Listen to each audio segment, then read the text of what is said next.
Hello everyone. आज हम लोग पढ़ने वाले हैं निकोलस स्पाइकमैन के बारे में, जो कि एक डच अमेरिकन पॉलिटिकल साइंटिस्ट थे, एक जियो स्ट्रेटजिस्ट थे, जो कि सबसे ज़्यादा फेमस है अपनी रिमलैंड थ्योरी की वजह से।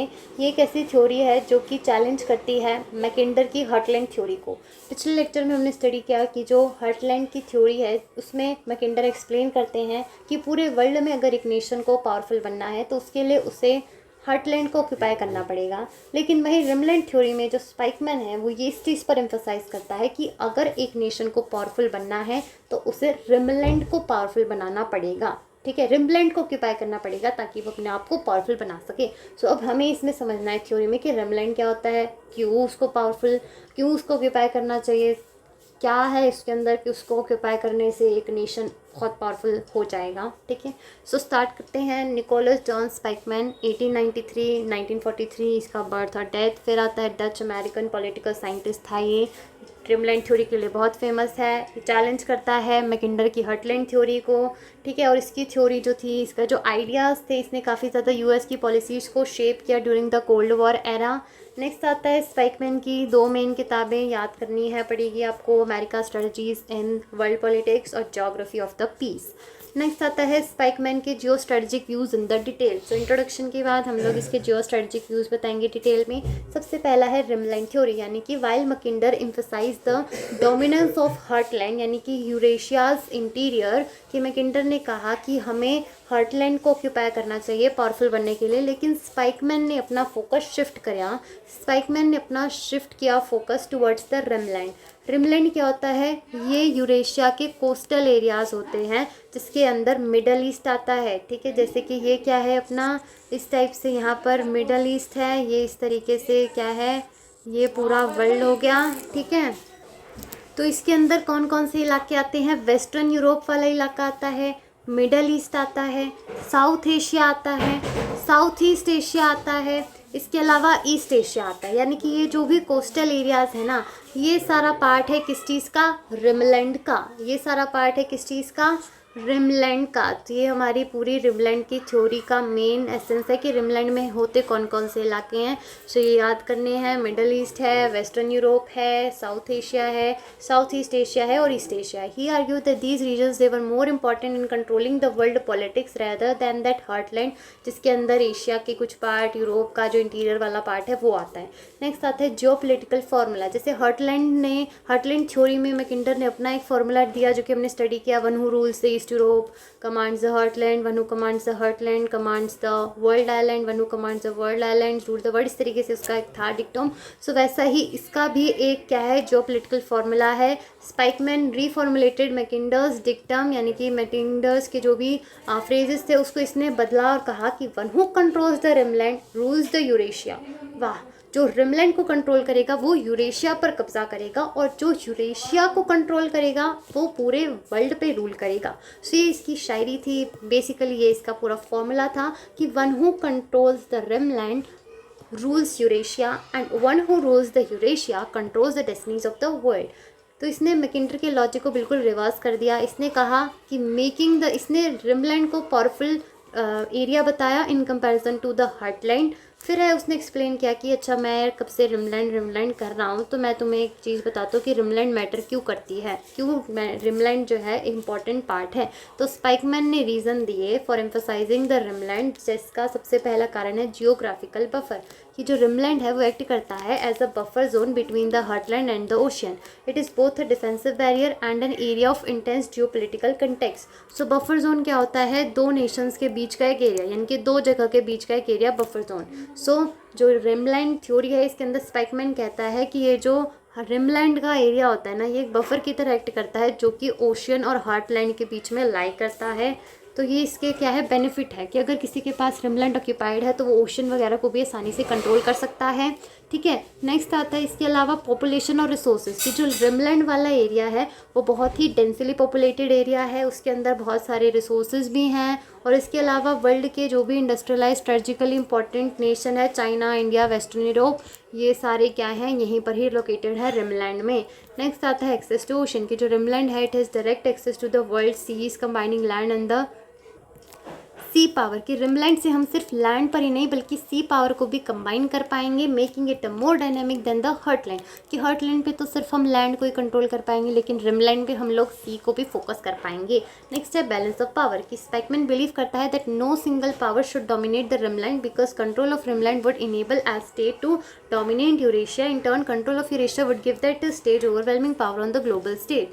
नेक्स्ट आता है कि स्पाइकमैन एम्फसाइज करता है कि सिंगल पावर नहीं बल्कि एक प्रॉपर एक सिस्टम बनाना चाहिए बैलेंस ऑफ पावर का रिमलैंड को कंट्रोल करने के लिए। इसके अलावा he also advocated a balance of a power strategy where external powers like USA must prevent any one power from gaining control over the rimland. कि किसी एक पावर को कंट्रोल नहीं करना चाहिए रिमलैंड का, बल्कि कलेक्टिव बैलेंस ऑफ पावर होना चाहिए।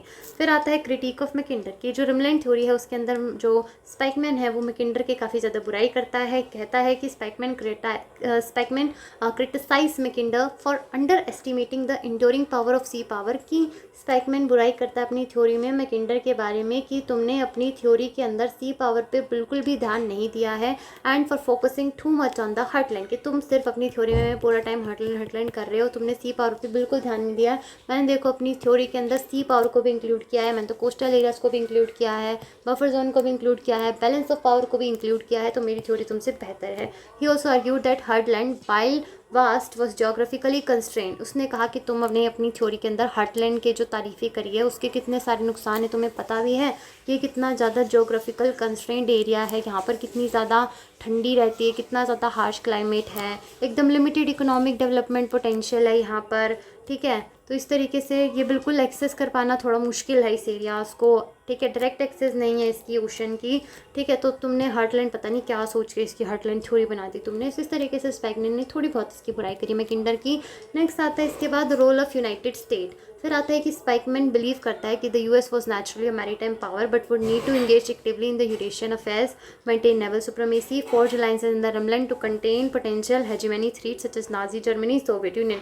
So स्पाइकमैन जो है वो यूएसए की इंपॉर्टेंस मतलब उस पर भी एम्फसाइज करता है कि यूएसए को किस तरीके से काम करना चाहिए, कि उसे उसकी जो पोजीशन है जोग्राफिकल पोजीशन वो इतनी बढ़िया है कि तभी वो इतना ज़्यादा मैरीटाइम पावर बन के निकला है। इसके अलावा उसने एम्फसाइज किया कि यूएसए को जो है इंगेज करना चाहिए यूरेशियन अफेयर्स के अंदर, एक्टिवली पार्ट लेना चाहिए जो भी यूरेशियन के अंदर हो रहा है, यूरेशियन रीजन्स के अंदर, उसके ऊपर यूएसए को भी ध्यान वगैरह देखना चाहिए क्या हो रहा है क्या चल रहा है। इसके अलावा उसको अपनी नेवल सुप्रीमेसी बनाए रखनी चाहिए। उसके अलावा जो भी रिमलैंड के अंदर कंट्रीज़ है ना उनके साथ उसकी दोस्ती होनी चाहिए, अलाइंस वगैरह होना चाहिए, ताकि कल को कोई और थ्रेट वगैरह आए तो वो उसको कंट्रोल कर सके यूएसए। नेक्स्ट आता है his idea strongly influence the Truman doctrine, containment policy and the formation of alliances like NATO. So इसके अंदर ट्रूमैन डॉक्ट्राइन क्या होता है और कंटेनमेंट पॉलिसी क्या होती है, फटाफट से वो समझते हैं। सो गाइज अगर हम ट्रूमैन की पॉलिसी को सिंपल भाषा में समझे तो इसके अंदर क्या था कि पहले यूएस की जो फॉरेन पॉलिसी थी वो काफ़ी ज़्यादा आइसोलेशन में थी, यानी कि उससे कोई मतलब नहीं पड़ता कि यूरोप के अंदर क्या अफेयर्स चल रहे हैं, क्या वहाँ का स्टेटस है। लेकिन ये जो डॉक्ट्राइन है ये यूएसए की पॉलिसीज़ को शिफ्ट करता है और कहता है कि तुम्हें ध्यान देना चाहिए कि यूरोप के अंदर कहाँ पर कौन सी पावर है। इस डॉक्ट्राइन के तहत जो यूएसए है वो प्रोवाइड करता है political, military, economic assistance to the nations जो कि किसी अथॉरिटी स्टेट के द्वारा किसी के दबाव में है। जैसे कि उस टाइम पे कम्युनिज्म का स्प्रेड हो रहा था, यूएसएसआर जो है वो अपना डोमिनेंस बढ़ाने के लिए अलग अलग जो भी उसके आसपास की कंट्रीज़ थी उनको इन्फ्लुएंस कर रहा था, तो इसके लिए यूएसए ने भी अपना जो है इन्वॉल्वमेंट किया उसके अंदर। ठीक है, उसने भी कम्युनिज्म के जो स्प्रेड हो रहा है उसको कम करने के लिए अपना जो है कंट्रीब्यूशन दिया। तो इसलिए ये जो पॉलिसी है, ये जो डॉक्ट्राइन है, इसने यूएसए की आइसोलेशन वाली पॉलिसी को इन्वॉल्वमेंट वाली पॉलिसी में टर्न कर दी, यानी कि अब जो भी यूरोप के अंदर अफेयर्स हो रहे हैं उसके ऊपर ध्यान देना पड़ेगा यूएसए को। ठीक है, सो मेन यही है, सिंपल सा। नेक्स्ट आता है कंटेनमेंट पॉलिसी। सो इसमें भी बेसिकली बिल्कुल ये सेम ही है कि जो कंटोनमेंट पॉलिसी है उसके तहत जो यूएसए है वो political, military, economic support provide करेगा टू द नेशंस जो कि कम्युनिस्ट स्टेट्स की वजह से डरे हुए हैं और उन्हें हेल्प चाहिए किसी नेशन की कम्युनिज्म के स्प्रेड को रोकने के लिए।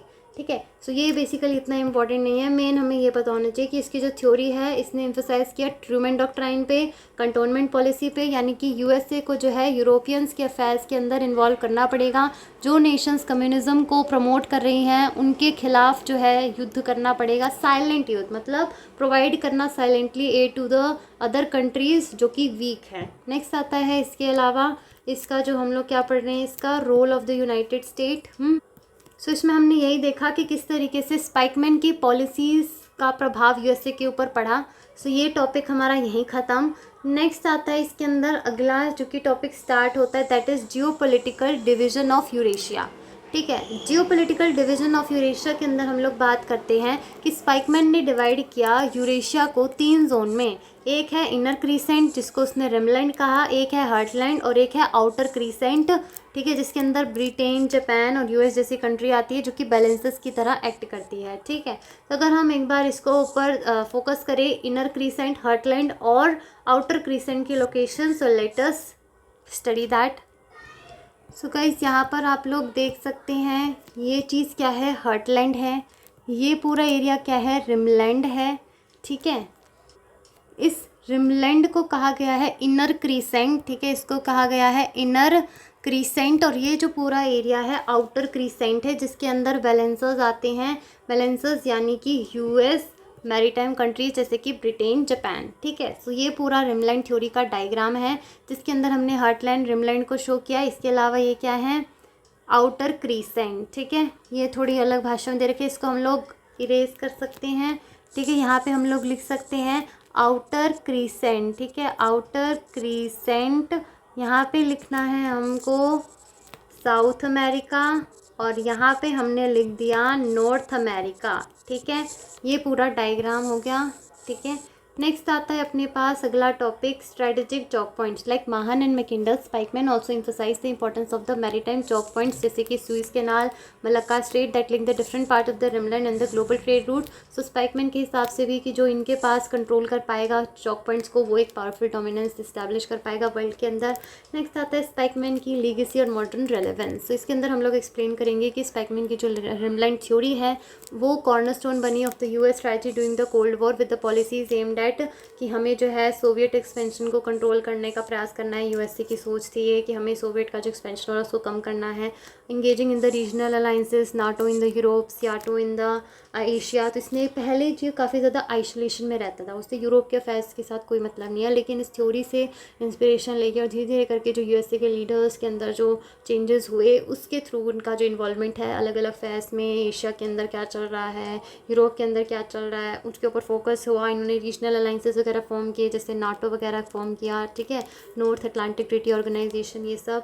नेक्स्ट आता है maintaining forward military presence in the rimland. Today his theory is highly relevant for understanding the US Indo Pacific strategy, China's belt road initiative. ठीक है, विच इन्फ्लुएंस द स्ट्रेंथन कि जो चाइना की जो BRI इनिशिएटिव है, belt and road initiative है, वो भी किसके ऊपर फोकस करता है, अपने आप को पावरफुल स्थापित करना रिमलैंड में। नेक्स्ट आता है conflict in the areas like Ukraine, South China Sea and the Middle East को समझने में भी ये थ्योरी हेल्प करती है। फिर आता है इसके कुछ क्रिटिसिज्म है कि सम क्रिटिक्स आर्ग्यू करते हैं कि Spykman did not fully foresee how air power, cyber warfare, missile technology could reshape geopolitical realities. तो मेन क्या है कि इसने टेक्नोलॉजी पे इतना फोकस नहीं किया कि आगे भविष्य में भी नई नई टेक्नोलॉजीज वगैरह आ सकती हैं। फिर इकोनॉमिक इंटरडिपेंडेंस की तरह rise of globalisation, international institutions has to some extent reduced the strict military geopolitical contest that dominated Spikeman time। So globalisation का एरा है, एक कंट्री दूसरे कंट्री के ऊपर इकोनॉमिकली काफ़ी ज़्यादा डिपेंडेंट है अपने एक्सपोर्ट इंपोर्ट्स वगैरह, फॉरेन एक्सचेंज रिजर्व्स के लिए। सो इसके ऊपर भी इसने नज़रअंदाज नहीं किया है स्पाइकमैन ने। ठीक है, इसने बस फिर सिर्फ रिमलैंड के बारे में बताया, रिमलैंड के क्या फ़ायदे हैं वो बताया, रिमलैंड में कितने 3 मेन डिविजन्स है उसके बारे में एम्फसाइज किया और बस थ्योरी ख़त्म कर दी। सो इसकी मेन कंक्लूजन हम लोग एंड में बता सकते हैं। अगेन इसमें कोई भी 2-3 लाइन जो आपको अच्छी लगे वो आप पिक कर सकते हो। ठीक है, अगर हम कंक्लूजन पढ़ें सो निकोलस स्पाइकमैन जो है उसका जो जियोपॉलिटिकल विजन था, it refined and updated classical geopolitics by emphasizing the strategic importance of Eurasia's Rimland rather than it heartland. So main इस थ्योरी में उसने हार्टलैंड नहीं रिमलैंड पे फोकस किया है। His core insight that preventing any single power from dominating the Rimland is crucial for maintaining global balance, has deeply influenced modern international relation, specially US foreign policy. Even today his theories provide a very powerful framework for analyzing strategic competition in regions like Europe, Middle East and Indo-Pacific। So main इसने balance of power पे focus किया rather than a single power dominating the rimland areas। ठीक है, सो ये पूरी इसकी theory थी Nicholas Spykman की geopolitical vision on the rimland, that is rimland theory. That's it.